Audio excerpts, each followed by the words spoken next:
Hello. Hi, everybody. So, let me start with a bit of theory, and then we will carry on with this painting. As usual, I actually put on the heating, like really strong heating in the studio to make sure that the gouache paint dries faster this time. Because I was watching last week's lesson. I'm always trying to find a way of, getting better at these live streams. And I've noticed, you're all very patient. That's something I have to say, because when I watched the video again, half of the time the paints were wet. You could only see glare and reflection. So I must thank you for the act of faith that you actually believe I'm doing something good, in despite of the fact that you could only see glare. Right. So in order for the paints to dry faster, I've decided to turn on the heating. So this is the Lydia painting. Let me put the Lisbon behind it. That's for the live stream in Portuguese. And hello, everybody. I see lots of highs. Hi, everyone. I'm not trying to be rude or anything. It's just we're going to start with the painting. So for those who've just watched these videos for the first time, if you want to understand what I'm doing here, how to make your own stay wet palette, and also what is this, you have to watch last week's video. It's that simple. I'm not going to repeat again the very same tutorial. Anna, you asked me for a question, which is about selling art. And I've decided to start the lesson today with that topic. Please type in if you can hear me well. Maybe hit the one of the buttons, like the love button or something, so I know you are hearing me. And here are two books that I highly recommend. Well, this is almost like, it's almost like, how do you sell if you don't have a career? How do you sell if you're not linked to any top gallery? If you still don't have your customers, if you still don't have your clients, how are you going to sell art? How do you get started? And that's usually something that is very scary for a lot of artists. So this book pairs with this one. They are twins. And they were written by the same author. So Constance Smith, that's the, you've got her name right there. She's the writer that wrote these two books. And now it really depends where you are in your career. If you are starting from scratch, then start with the Art Marketing 101. If you already have a portfolio, if you have a lot of work that you're ready to sell, if you're ready to find your feet in the next month or two, then jump to this book. But if you don't feel ready at all, then go through this book first, if that is possible. I found that there's some elements in here that don't work anymore that well, because the digital world took over, and they still spend some time, talking about phone calls and how to impress on the phone. That was maybe important 20 years ago, less so nowadays. But you guys are clever, so you know exactly what to take or what to leave from these books. So I repeat, these two books are great if you want to start selling your own art. But I've got a question to ask you. Who do you think sells more? An antisocial genius that has absolutely no friends, or someone without talent whatsoever that knows all the millionaires? You tell me. You type it down. Question for the group. Who do you think sells more? The genius with no friends, or the talentless person with lots of powerful friends? Write it down. I want to know your opinion. All right? I'll get back to you in a second. Now, we will get back to art sales, but just as a brief break, I want to read you a few more things from this book. It's a really nice book. It's really beautiful. And what does second mean, Anna? Second what? I don't remember the question, so you need to write it. So what is that, Raji? The second one, huh? So please write full sentences, okay? Write full sentences, and then I'll get back to you. And please, exactly, 1,000%, it's going to be the well-connected person. Are you antisocial? If you are, then you need a really good agent, and the agent will do the work for you. Are you sociable? Then you should get started in finding powerful people to help you. It's all about networking indeed. And these books are great because these books, they even teach you how to sell art if you have not many friends. So for example, there's a great idea the books give. I can't remember which book. I don't know if it's the Advanced Strategies or if it's the Art Marketing 101. I can't recall now. But in one of the books it says, and I believe this is true, that most of your clients are going to be friends of friends. That is something that I can vouch. Now during the quarantine, I'm actually getting a lot of commissions. And it's usually friends of friends that are commissioning me. Or people that come to your exhibitions and they've seen your art at least, I would say, 3 or 4 times. So very rarely you get people that buy your work the first time they see it. Forget about it. That's not going to happen. Usually they want to see 2 or 3 shows where your work appears, and they grow. Because remember, people don't buy products. People buy people. I'm going to repeat this. People buy people. They don't buy products. They don't buy paintings. People buy a piece of the artist. All right? People don't buy music. People buy a piece of an artist. People don't buy literature.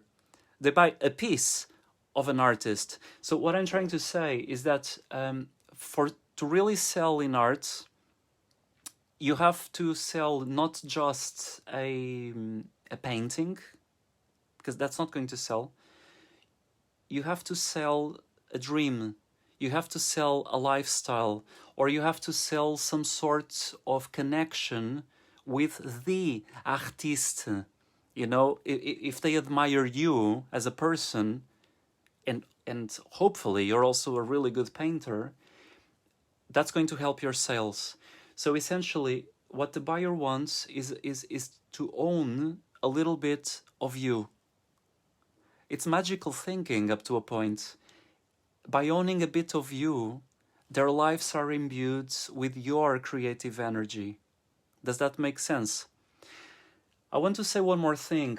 For those of you who are a bit lost in terms of art sales, but not just art sales, who are lost in terms of vision, you need a vision in order to sell.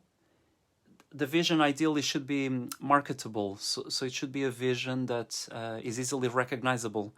So try to create a style that people can quickly associate with you. That helps the sales. But in order to have a vision, in order to have the drive, in order to want to paint, you need more than that. You need a moral compass. You need a moral compass. And I'm choosing the words judiciously. Nowadays, it's very frowned upon when you talk about morals. You know, people think, oh, you're a conservative. No, without a moral compass, you have no drive to push forwards, even when the whole universe seems to be against you. So I'm going to repeat this again. Without a moral compass, without a greater vision, without an ideal, you are not going to push forward. You're going to quit. So you need a moral compass. I want you to ask yourselves, which are the things that the world should have in order to become a better place? Which are the things that your art can bring to the world for this world to become a better place? And then paint that. Regardless of your sales, they might take 10 years to come, they might take 20, they might take a month. Regardless of that, you will have the drive to keep painting. It's not about entertaining yourselves. Okay, question to the group. I see there's 18 people now online, so I want at least 18 answers. Question to the group. Who do you think is going to leave a longer lasting impression on the history of humanity? Is it an artist that keeps chasing the trends, so it caters to the tastes of the time? Or is it an artist that has a vision and introduces that vision regardless of trend? I know that there's not going to be one single answer to this question. You know, when you teach, sometimes you have to be very dualistic because you have to make a point. But I really would like you to write it down on the comments section. Who's going to leave a longer lasting impression? The trend followers or the trend setters? Write it down. I'm going to start preparing the paints. Okay? And if you missed the beginning of the lesson, you can always rewind the video and watch, and has to do with art sales. All right? Unfortunately, money seems to be driving the whole world, so I believe that these books are going to keep your interest longer than watching paint dry. You know, watching paint dry can be so boring. But I will try to make the lesson interesting, just a bit, not too much. All right? Now, one thing I would like to read you is from ancient Greece, because you have this whole story. Remember last week the story of the shadows and how from shadow you can create reality, you know? And the story of the shadows that I've spoke about last week, of painting the portrait of Buddha, or the first artwork according to ancient Greek legends, you know, the ancient Greek myths. Ancient Greeks, they carried on this whole discussion about what is art. And this idea of illusion, this idea that art can mimic reality in such a way. So I would like to read you a story. One of the top painters in ancient Greece, his name was Xerxes. It's spelled Zeuxis,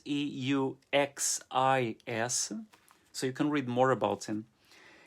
And Xerxes painted a boy, and in that painting, the boy was holding a basket with grapes. Actually, I have some grapes over there. I could have held them for you, make the lesson more visual.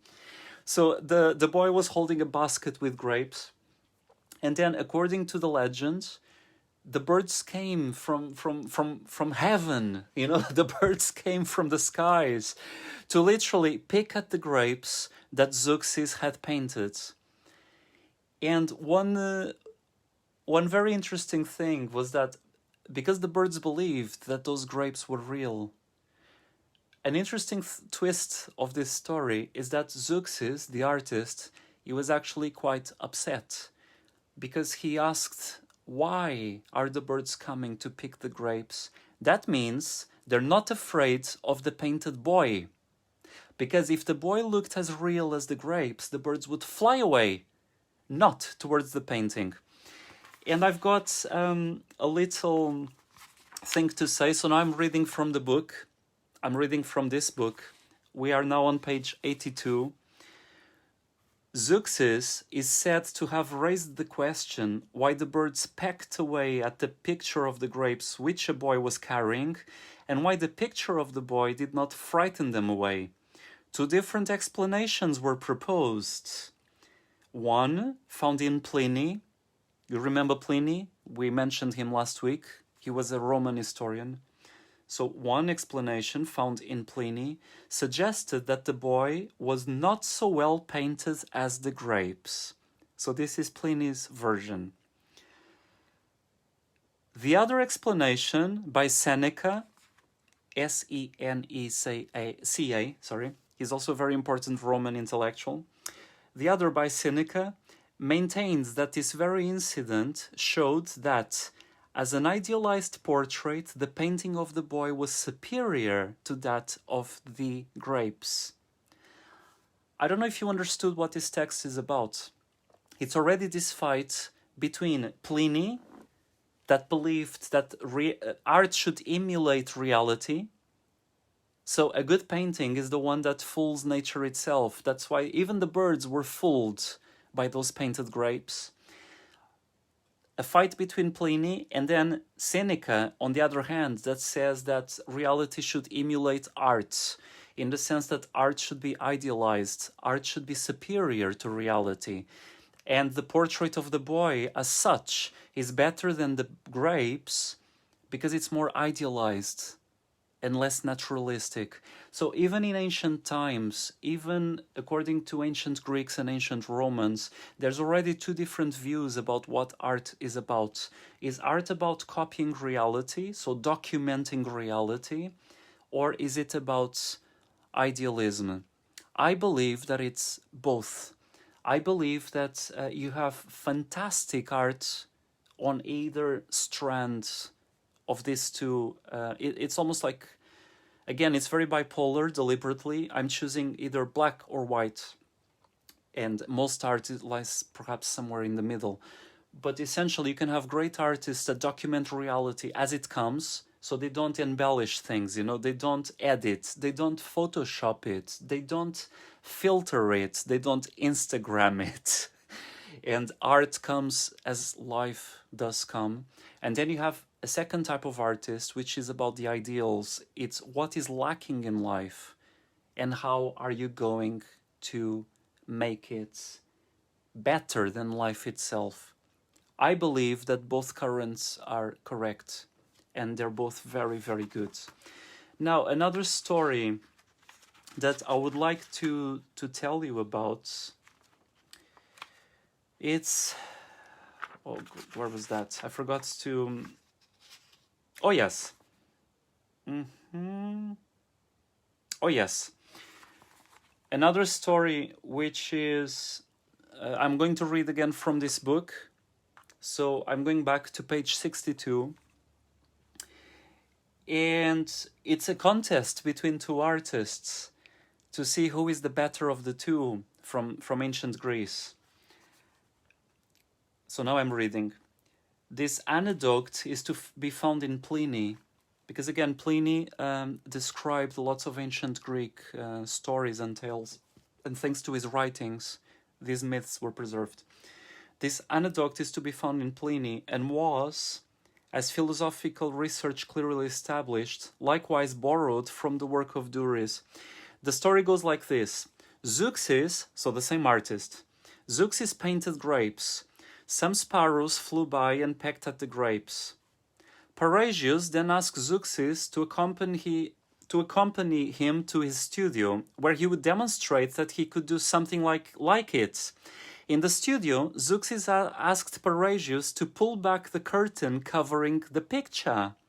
But the curtain was actually painted. It wasn't a real curtain. Xerxes acknowledged Parrhasius' superiority. I took the sparrows, but you took me in. There's many variations of this story, of this tale, but essentially Xerxes had to acknowledge that Xerxes could fool nature. So the birds flew in order to peck at the grapes, the painted grapes. But Parrhasius was so good that Parrhasius could fool Xerxes by painting a curtain that looked like a real curtain, so that Xerxes was trying to pull it over, you know, to see the painting. And I believe that, like I said before, art could be either realistic It could be idealistic, or it could be a mix of the two. It doesn't really matter, as long as you are good, if that makes any sense. As long as you are really good at what you do. And I think it's time to start painting. So I hope you've enjoyed the beginning of the lesson about these 3 books. I just want to say one more thing. Art Marketing 101, or Advanced Strategies for Art Marketing. A great idea they give you. It's about... I'll just put the books away so I don't break anything by accident. It's about being able to... It's about being able to connect to the people nearest to you first. So I want to pay homage to a woman called Lucy. Unfortunately, I don't know her surname. And she taught me a lot. This was about 15 years ago, when the London economy was booming. And the British government back then, really back then, when the economy was booming, you know, when London was multicultural, when London was thriving, when London was open-minded, when London was a leading city worldwide. I'm smiling on purpose to make you think. Again, I'm using the words judiciously. When London was extremely artistic, when lots of cultured trendsetters used to live in London, before London became bourgeois, you know, before London became elitist, before London kicked out its intellectuals, before London became gullible and conspiracy theory belief. So the old London, Lucy was the director of the O2 Arena, I believe the financial director or something of that sort, about 17 years ago. And she taught a group of artists how to sell art. She taught me that sentence of where... she's the one who taught me that sentence that people buy people, they don't buy products. She really knew what she was saying. And Lucy said that if you want to succeed in business, you need at least 200 pairs of eyes searching out clients for you. What she meant by that is that she needs at least 200 pairs of eyes coming from friends or friends of friends that know about your business. So if you want to make it big as an artist, start with your immediate contacts. I want you this week to contact absolutely everybody that you know. And I say everybody on your email, everybody on your Facebook, everybody on your phone contact list, and send them individualized messages. You know, don't just send spam, because nobody has time for spam. Send them individualized messages and introduce your business, but you're not selling anything. You are asking for their help. You are being humble. You are saying that you're launching a career. You are saying that they are valuable, right? You are not selling them things. No, it's the other way around. They have a role to play in your life. They can be valuable launching a new artist. So I really want you to start by doing that. Okay? We'll speak later. One of the ideas the book gives, I almost forgot to say, is that, for example, if you have a friend that has an amazing house, I mean someone in Knightsbridge, you know, someone in Kensington, whatever, ask them if they could help you to launch an exhibition just for their friends. So they could do a house party. Now that the quarantine is over, it's a great time actually.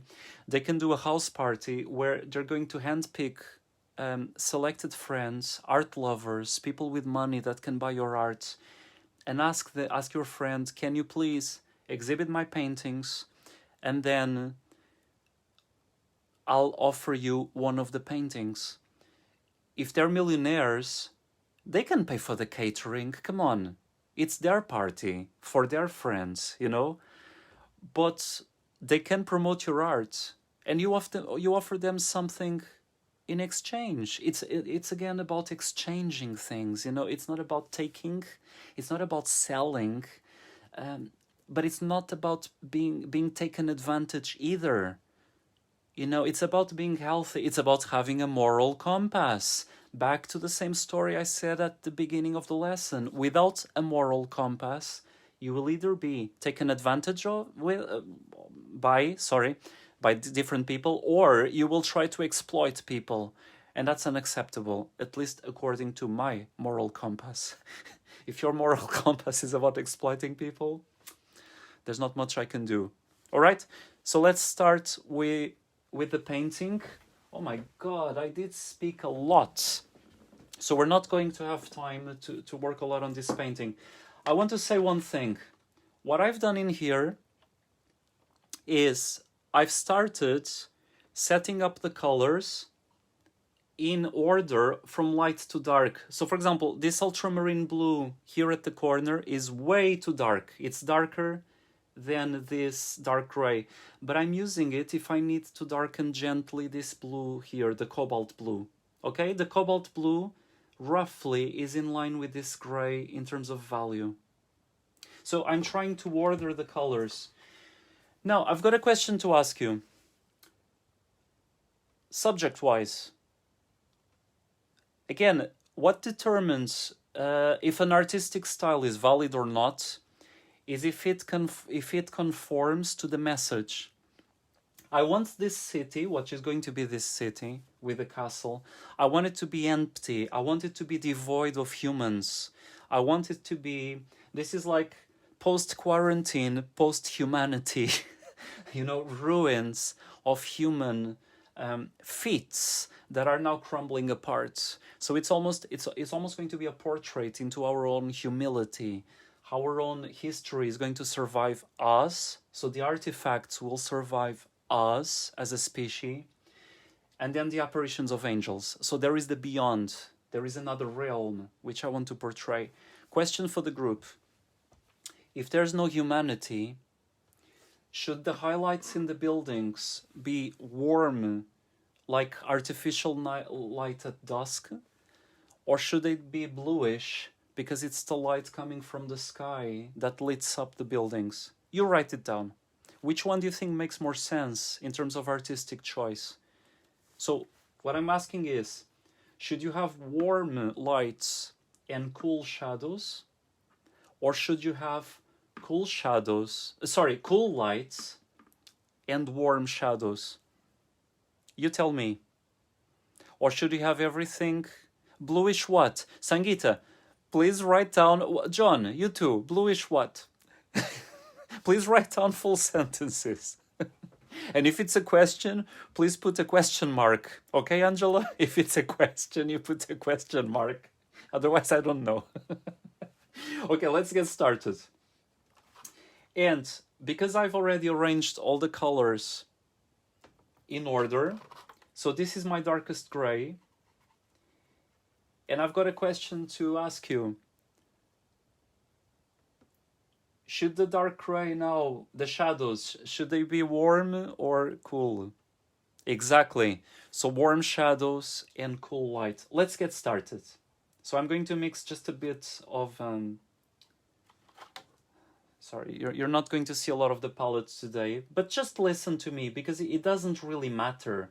You know, you don't have to see everything I do. My description is quite clear. So I'm just painting a warm dark shadow color to start marking out what is going to be shadows. And remember, acrylics, they dry darker. So what seems like it's still light, it's going to darken. You'll have to believe me. Okay? So it's going to darken. You really have to believe me. And I'm going to paint my shadows first. And question, why am I painting the shadows first? Why I'm not going straight to the lights? You please write it down. Come on, be more interactive. You have to entertain me. I'm just watching paint dry. I'm really bored. You have to entertain me. Can you do that? It's give and take, like I said. So you have to give me things. I'm offering you these lessons for free during the quarantine. You have to give me too. you know, some stuff. Because I don't want to be exploited by anybody. So I'm marking some of the shadows. At this stage, I'm still being influenced by the image, by the photo. I want to be influenced by the photo at this stage because I'm still constructing the structure of the painting. But very soon I will start detaching more and more and more from this painting. So let me introduce, actually we're going shadow there all across, no problem. Question, in your shadows, do you start by painting all the tones and values, or do you start by hypersimplification? You write it down, please. I want to read what you guys believe. Just going to mark what's going to be some of the windows of the castle. Let's keep them small for now and quite simple. And that's pretty much it. I'm trying to see if there's still some important shadows at this stage. I don't think so. Let me block in simplification. Very good. So let me highly simplify this section. Let me exaggerate for now the simplification. Because you know something? You know a lot of things, but you will know even more as you learn. If you keep learning, you will always know more and more and more. The details in the shadows tends to be, how can I say? Because the lights in the shadows tend to be way darker than what we think. So the details in the shadows, all of them tend to be flatter, tend to be more closely together, more related in value than what we think. Because our brain is going to highly accentuate the contrast between those details. Okay, I think this is about enough for now. I'm removing a few buildings from the image because they don't serve my artistic vision. I want to simplify the composition too, so I want to create a relatively simple structure. Simple but not simplorium. I don't know if you have that word in English. I don't think that word exists in English. I'm making up words. Yeah, very soon you will all be speaking. You know, when you listen to a teacher, you will get you'll get brainwashed into using terms that don't exist. So simplorium, it's a new one. And simplorium means so simple that it's dumb.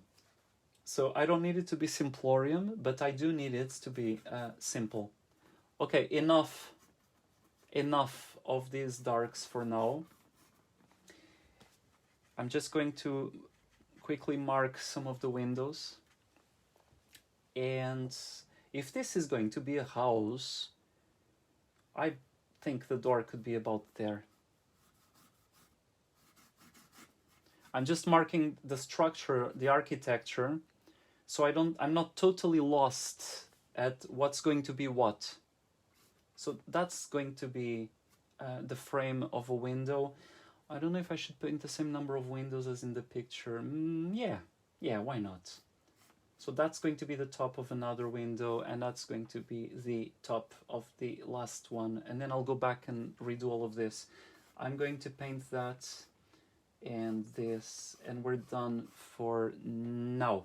Now, if the light is coming from the left, which you can almost see that in the painting, so it's coming from the left top, then the frames of the doors and windows will cast a shadow on the left hand side. All right, I will later paint this more with a bit more care, and I'll go a bit more geometric. At this stage, I'm just blocking in a very simple structure. Now we've done we've done a building. Let me just quickly mark what's going to be here. If that's going to be a roof, okay, I'm gonna block in the roof line, and just very quickly, those are going to be doors eventually. I'm being stingy now with the paint because I don't want to paint darks for too long. I really want to start hitting the lights. And remember, in my painting, nothing can be lighter than this dark gray. Nothing can be lighter. Okay? And you need to force yourselves to be creative, but not in a random, totally crazy way, because that usually doesn't bear its fruits. What you want to do is that both the hemispheres of your brain should be working. So you don't want to be working just with logic, reasoning, right? Although I dare to say that's the number one key to get started with a good painting. But then halfway through the painting, you want to start leaping into the visionary, into the imagination, and into the artistic. Okay? I'd say halfway through the painting, not before. Generally start with structure. When you become really good, you don't have to. You can leap into artistic straight away. But it's like any of the arts, you're not going to learn how to play any instrument if you don't start technical. You are not going to learn how to dance if you don't start technical. You are not going to learn how to film or photograph if you don't start technical. But people think that they can learn how to paint without knowing any technique. And you know why? They can. Why? Back to question 1. Who do you think will have more financial success in terms of sales? Someone really talented, really good, or someone that doesn't know how to draw or paint, but with the right friends? Write it down. Write it down again so you remember these things. No wonder the arts are... And because most people don't have an innate sense of balance, for example, in music, a lot of people can moderately hear if a sound is out of pitch. I wouldn't say the population is pitch perfect, but there's a huge amount of people that can hear if a musician is tricking you by playing things they can't play. There is a sense that if somebody's really bad at an instrument, usually you hear it. But in the arts, that doesn't happen. Most people don't know if the proportions are off, for example, or if the colors are off. You need to have an educated artistic eye to see that. And, oh no, Edie, I'm not bitter at all. I'm actually loving the whole thing. I'm just very, very aware that I know dozens of super talented artists that don't have a career. I've been blessed myself. I have a career. But there's a lot of people that just don't have a career. Annie, I disagree. Natural talent rarely takes you anywhere. And almost nobody that is brilliant is based just on natural talent. I totally disagree. I think it's a myth. And actually, you know something, Annie? That was a myth invented in the 19th century with Romanticism. Never in the history of art, in any civilization, in any culture, or in any artistic style, people said that you are born with an innate talent. Never. That was an invention of the 19th century with Romanticism, and we are still imbued of that thing. It's almost like being blessed by the gods, okay? That generally doesn't happen. So natural talent in the visual arts, if anything, they can hinder you, because I've taught a lot of people, Annie, a lot of people, and usually the ones that can perform the better when they start, they don't go far because they get lazy. They get absolutely confident that their talent is going to take them far. It doesn't. It takes you to a mediocre career at most. Yes, there's a huge difference between natural talent and aptitude. Huge difference, indeed. And so back to, and again, it only works in modern societies because, like I was saying before, most people don't actually care if you paint well or bad. They don't care, you know. And this is not being bitter either. These are scientific studies made by psychologists. Mozart, Annie, are you joking? Mozart had lessons since he was 2 years old. Mozart was trained by his father.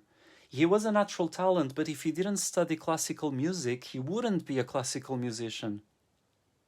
He would be just another kid with talent in his neighborhood.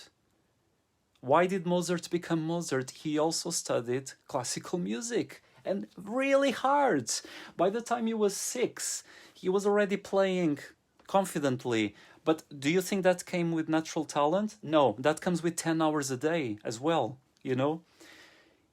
It's incredible. He had the raw talent, but there's millions of people with talent. That's what I want to say. It's not about the talent. From millions of people with talent, maybe you get 10 that make it. You know, everybody studied. You can't be a classical musician without hard studies. You really can't. Not in classical music. Maybe in rock, yes. It's about talent, whatever that is.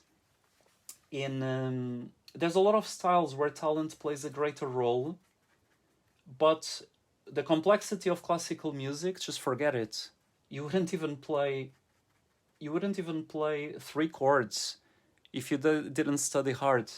Same with classical painting. Classical arts in general, if you don't have the knowledge, you can't do them. It's that simple. And that's why classical arts was always very strict with artistic training, because nobody goes there just with talent, whatever talent is. I must even say one thing, and I agree that talent and aptitude are very important, because just with study you don't get there either. You need both, okay? But I want to say something that is very important. People that believe in talent, they're also the ones that always quit. Always. And I'll tell you why. Because every artist suffers from the artist's curse. I mentioned that on a previous lecture. You guys should try to listen to the previous lessons. And the artist's curse means that every artist, at a certain point in their career, only if they're good, will have self-doubt. And those people that believe in talent, well, talent exists. You have to believe in talent, of course. But those people that say that talent is the key to being good, they always quit when they hit the artist's curse. Because then they say, oh, I'm devoid of talent. Do you understand the trap? You understand the trap of believing in this type of romantic myths? When actually those that believe in work, like Strauss, 99% perspiration and 1% inspiration, they never quit when they hit the artist's curse, because they're aware that through hard work, inspiration does come. Inspiration needs to find you working. Who said that? I forgot now. Inspiration needs to find you working in order to be able to help you. So talent needs to find you working in order to make its magic. And I repeat, especially in the classical arts. Not so much in folk arts or in popular music, or where I would say there's other ingredients which are more important than musical. It's definitely not about musical knowledge. It's about other things. It's about the energy on stage, or the Does that make sense to you guys? It's almost like you are working with different tools when you paint. So popular painting, let's say commercial art, it's a different tool, a lot like graffitis, or you know what people like at this moment in history, which is about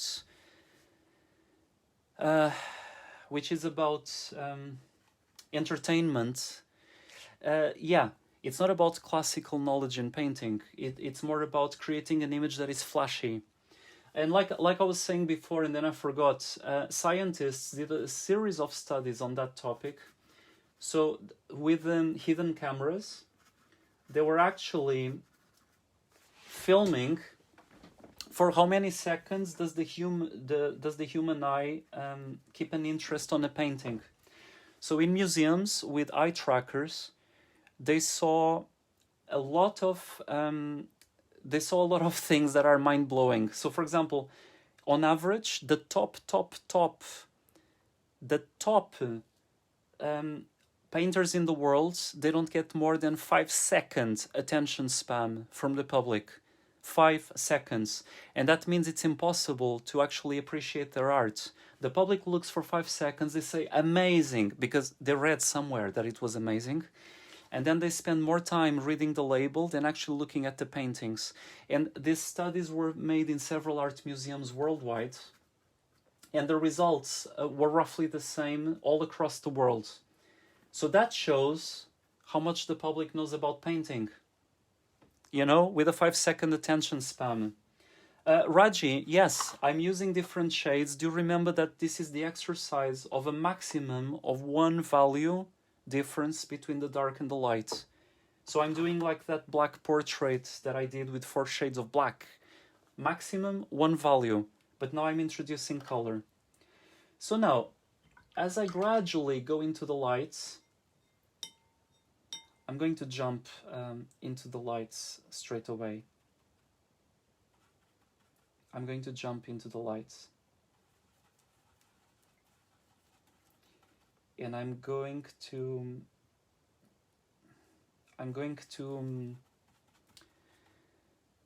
want to make sure that the lightest light is not going to be lighter than the sky. So I still want the light mainly to come from the sky. And because I want to play with different hues and different colors, there's going to be a lot of hue dancing, you know. Some areas will be greenish, some areas will be purplish, some areas will be bluish, some areas will be, how can I say, I really want the color to start dancing. So on your homework, you know, as you guys are painting at home, try to experience mixing all sorts of different hues that will dry to a similar value amongst themselves. That's right, John. Most people now spend more time looking at their camera than actually at the paintings when they go to museums and take photos of the artwork. They spend more time looking at the camera. 100% right. So I think that's very telling, you know, and one needs to know these things in order not to be taken aback. So if you are an artist and the public, for example, doesn't spend more than 5 seconds looking at your paintings, don't be demotivated. It's actually a really good sign. If somebody looks at your paintings for 5 seconds, it means they loved it. That's what the Rembrandts are worth nowadays to the public. 5 seconds of attention span. And maybe 20 seconds of the label, and definitely many hours reading a book describing the painting. You know, people will spend more time looking at a book on Rembrandt than looking at the real paintings. Right. So back to this color dancing, I think I'm going to start with creating just a little bit of the structure of the sculpture here, but I still want to keep it very, very, very simple, because I don't want to be distracted yet with too much detail, in the sense that I still don't know if this structure is going to please me or not. And until I'm certain, until I know, there's no point wasting time and energy detailing. Sangeeta, the best way to test values is definitely the Mansell book of color mixing. You know, it's definitely the best way to test value ranges. Don't just use your eye, because again, talent won't take you there. You can't test values just by eye because of optical illusions. So a lot of optical illusions won't allow you to know if the values are compressed or not. So back to some, I'm going to paint now some of the lightest lights here, just as a tester. I like to see if they dance well or not with the sky color. And gradually, actually, I'm going to stop looking at the photo. I will start now painting more and more with the heart. I really want to bring this into another level, so that means I have to start introducing imagination. So maximum 1 value difference between lights and darks. Maximum. Yes, Sangeeta, you can take a black and white photo to see if your painting is more or less compressed, but the answer is no. And why is that? Theoretically, that would work. In practice, it doesn't, because different cameras are wired with different softwares that see colors differently. What I'm trying to say is that a certain camera might think this blue is darker than what it is in black and white, or another brand of camera will think this blue is lighter than what it is in black and white. So the best tool is really the Mansell book of color. And you need to watch the previous lecture that I gave on that. If you want to buy the Mansell book of color, I don't recommend you buy the professional edition. It's way too expensive. So get the student's version, because it's way cheaper. It does almost the same thing, and you can definitely create almost the same results. So what's happening here? Let's make another color. I'm getting bored now of the greenish hue. Let's make a more purplish version. So I'm mixing that light gray with the blue and just a little touch of white to make sure that the paint doesn't dry too dark on me, if that makes any sense. Because that blue is darker than the gray that I'm mixing with. And it's going to be buildings, Sangeeta. So these are going to be doors and windows and stuff like that. But I'm going to paint the city, but I'm still not there. And let's start making some of these colors dance. So I'd say it's time to break some of these lighter hues with a slightly bluer version. Slightly bluer. I want to say another thing about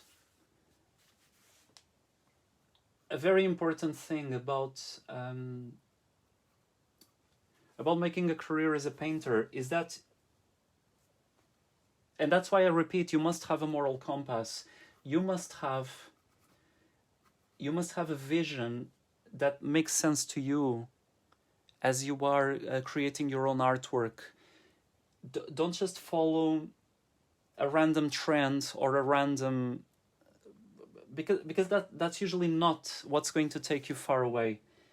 It's usually not what you want to do artistically. Don't sell yourself. That's what I'm trying to say. Don't sell yourself to market forces. You need that inner vision, but the inner vision, in my opinion, shouldn't be just artistic. The inner vision, in my opinion, should be about creating a whole cosmos, a whole universe, and that can't be just purely visual. In the Fine Art College, we used to call, and that was derogatory, by the way, we used to call artists that were just interested in visuals eye candy. So don't create eye candies. No, create whole universes, your whole stories, if that makes sense. I think... Let me jump into another color. I'm fed up with this now. Let me go slightly darker. Slightly darker. To start filling in the half lights. So colors that are going to be somehow in the dark, but they're not going to be... So what I'm painting is I'm using a system. I'm painting now the shadow of the white objects. So this shadow is going to dry darker than the light that is immediately above it. Because the rim of the building is going to cast a shadow. And that's why it's very, very important to... How can I say? I'm deliberately painting images that you don't see often in art exhibitions or in galleries, because most artists would overstate these contrasts. And so would I, if I was doing a painting freely, without constricting myself to one value maximum between light and dark. But I've deliberately constricted my art for these lectures and also for this series of painting, because I want to show that as you compress your value range, you still get very, very powerful 3D effects as long as you keep your value range logical and in check. So it's not about randomly painting things. I repeat, that's not going to work with such a compressed value range. You would be all over the place, because you wouldn't even distinguish very clearly if this color is lighter or darker than that one or this one. If you don't order them, if you don't have a system, you're going to be absolutely hindered in the moment of painting very, very subtle things. You can paint the obvious, you can go expressionistic, you can go bright colors, high contrast, you can do all of that, but you will not be able to paint very reduced, limited palette. You need a system, you need to choose, you need to create images that make sense in terms of light and dark. And because the lightest light in this image and the darkest dark, they're so close together, if you don't have that system, you won't be able to paint it. It's that simple. You won't be able to paint it. I agree with you, and John, I agree with you. Knowing when to stop is very important, and that's up to each artist to decide when is the personal vision, when the vision has been accomplished or not. So different artists will choose to stop at different stages of the painting, and there isn't really right or wrong. It's more of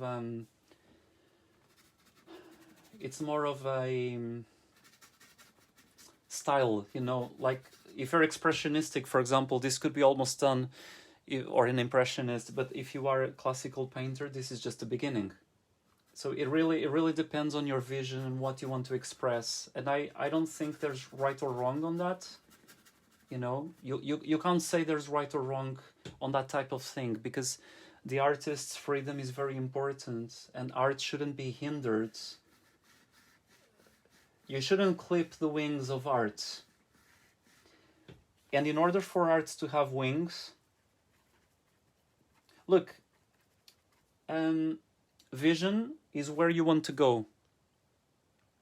Vision is where you want to go. Technique, it's the wings that will transport you there. Just technique, if you don't have a vision, you won't fly because you don't know where to go. If you don't have the technique, if you don't have the wings, you won't fly far. So you will be limited in just one style, for example. You won't be able to outgrow yourself. You need both. And there's no reason to use just one hemisphere in the brain when you have both. Think with the whole brain as you create art, and then that can take you into places that you will love visiting. Right, I'm going to stop with this. I'm going to do just one quick last thing, which is last week, and then we're almost on time to stop. I'm running over time, but I want to quickly just mark some of these brighter colors a little bit brighter. I want to create a more impactful now in terms of, I'd say in terms of visual importance, I want some of these brighter colors to be towards this section. So I am deliberately reinforcing some of these hues, make them more vibrant, and then I'm going to deliberately subdue some of the others in other parts of the painting. Now, in terms of beauty, at the moment I'm just mingling things. I'm not really thinking yet in terms of color composition. But in terms of beauty, I want to create then a gradient, because I think that will be more impactful than just mingling random colors together. But for now this this will do as a starting point, you know. Now let me reinforce again the greens. It's amazing how such a limited range of values looks so brilliant when you compress. Okay, let me just get this done quickly. Whoops, my brush went elsewhere. I picked the wrong color. Silly me. Do I need to wipe the brush? Maybe not. I think I can get away with it because the color was similar value, so I can get away with it. But my brush just did its own thing. There's a sort of madness that is very important in the arts, and that usually takes over halfway through the painting. Now that the color is starting to sink, I'm going to start dulling down some of the other shades up there, because I really don't want too much color all over the sky. I really want to make sure that some of these elements are more muted, because I want to bring your attention more into that side. And that's also very important as you're painting. It's extremely important to kill beautiful things. Shall I repeat that again? To kill beautiful things. So I might like that blue. Yeah. Is it distracting from what's going to be the focal point? Yes. So I'm gonna murder it. Literally. You know? Kill beautiful things. Never be afraid to paint ugly. Never be afraid to annihilate beautiful details that actually take away from the message you're trying to convey. I'm just giving a quick wash over this section because I really think it's time to stop the lesson, and I'm open to questions. If you guys have questions to ask, I think this is the right time, you know. So please let me know if you want to ask something that might be relevant. No, John, I haven't completed the nude yet because I'm working on it. This is great. I managed to speak with the client, and actually we're going to change a few things, and I'm so happy because the new image is going to be more powerful. And I will post on my Facebook as usual, and also on YouTube, etc. when I finish that painting. So there's going to be a lot of art coming up soon because of my commissions. So I'm doing a lot of paintings, which I'll be really, really happy to post very soon. Now, I don't know if you can see, because the colors are still very wet, and they're still very so the values are still setting, into what I want to create. But essentially, what's happening in here is that you are gradually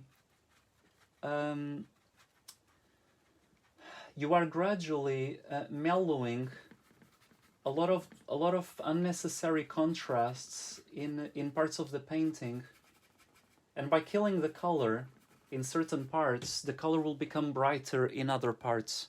It's all about visual contrast.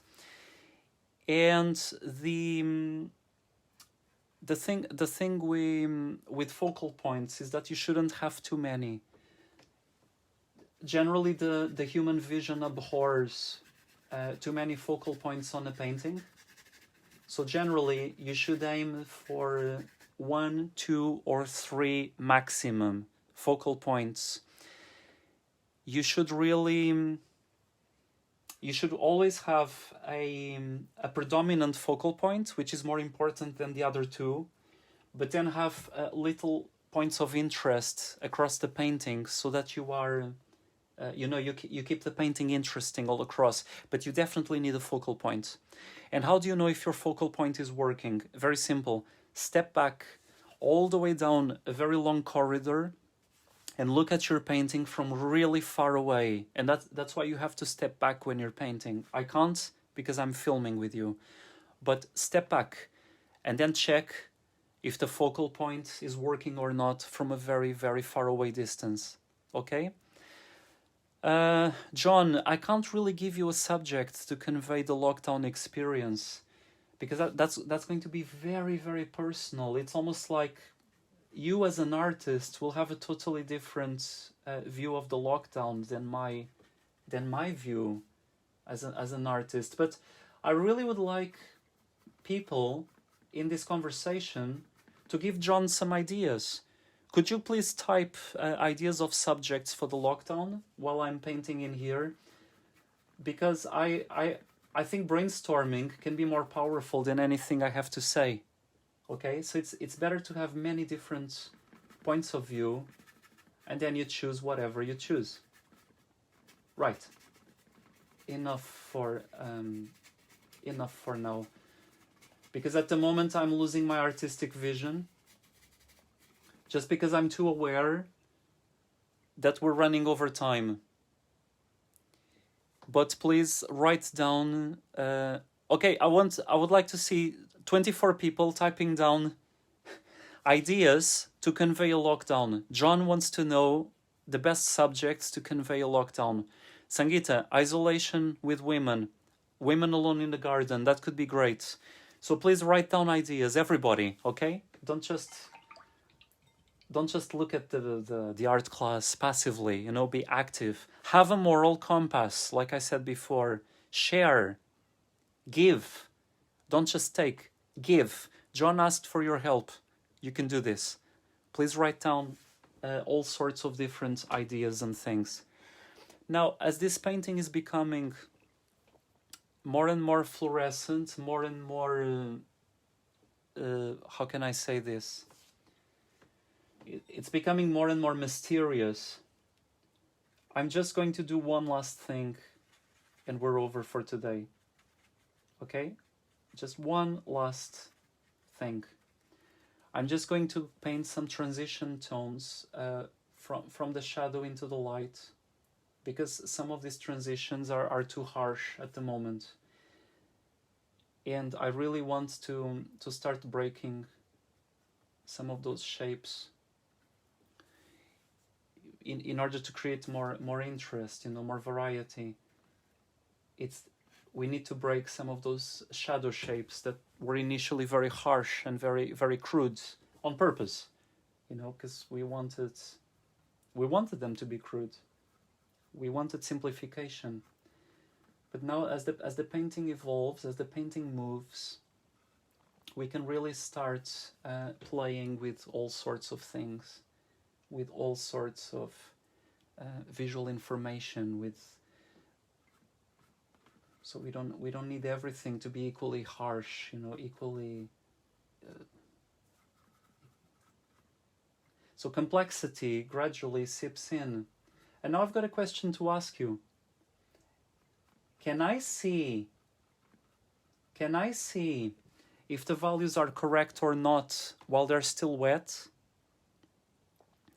Or can I only see them after they're dry? You know the answer. The color shifts. Without a system, you can't paint those things. And again, it's I really want to tell you that without a system, you will always be limited in the type of visuals that you can capture. You will only be able to paint the obvious, not the subtle. I'd say that when I was younger, I used to prefer really strong art with bright colors, with strong brush marks, with textures, with a lot of rhythm, like on your face, like wow, bang, the more I know about painting, the more and more I respect the subtlety. I don't have a favorite style, so in terms of emotional, how I react to a painting, I like both. So I like very powerful paintings, that really hit you emotionally. But I also like very subtle paintings that it sometimes takes you weeks to gradually fall in love with the painting. They grow on you the more you look at them. And what I want to say is that, but more and more I respect painters that painted subtle. It's extremely difficult to do. And in the whole history of art, there's very few. Most of them went for the obvious, because it's easier to paint as well. And the crowds react faster. They really, it's like art that really hits you when you go to an exhibition and you look at that type of art. It's usually more powerful at first glance. But then as you grow artistically, as you know more and more about art, you start realizing that there's more to it. It's not just, I'm mumbling. So what I'm trying to say is not really much. What I'm trying to say is that they're both valid. And I really have to stop now the lesson. I'm just going to quickly kill some of these to, and then I'll work on this piece later on. Now, have you guys done any of the exercises that I've asked you to do? Like, is anyone actually painting with a very compressed value range? I really want to see the results, if possible. I received 2 paintings. Actually, Sangeeta did a beautiful watercolor of a fort in India. And although it was not based on compressing the value range, it was still really, really beautiful. Anna, yes, I know that artist from Lithuania. He's amazing. I absolutely love his paintings. He's one of my very, very favorite artists. Very subtle artist, How do you say his name? I say Sior Leonis, but I don't know if that's how you say it. Okay, guys, let's do one thing. I'm going to leave you for today. We went slightly over time. Please post on the commentaries below your own experiments with a very compressed tonal range. That's very important for me. I really want to see what you are painting. And next week's topic, I will try to finish this as well, because now there isn't much more I can do on camera. It's going to be too subtle and too boring for you to appreciate. Do you understand? Now it's just about refining. What I want to do next week is I'm going to create a third painting with compressed values, but this time we're going to the lights. So all the colors are going to be pale. Okay, and then we're done with this cycle of compressed values. Chorleones, that's how you read it. Thank you, Anna. That's Lithuanian artist. So thanks everybody for... Yes, okay, Sangita, I promise I'm going to be painting, but I will film it. Are you sure you guys don't mind? You're going to be bored to death, because I'll be tweaking little details in the buildings, or... Maybe we can do this if I say really entertaining stuff during the lesson, you know, otherwise you're going to be bored to death. But, no, I'd rather jump into a very light subject matter next week. But I'm going to post then the video of this painting as I work on it. And I will try to do some explanations as well. Okay? Thanks very much for tonight. As usual, please share. And even more important, please post your own experiments, your own paintings. The rule is a very compressed value range, okay? It's the topic of these lessons at the moment. You can dance with color, you can dance with everything, not with value though. So don't create at the moment lights and shadows. You can, but not more different than this. You know? This is the lightest light. This is the darkest dark. They look almost the same. And then look how powerful it works on a painting, because your brain starts imagining contrast. Okay? Thank you very much. Hugs to everybody. Ciao, ciao.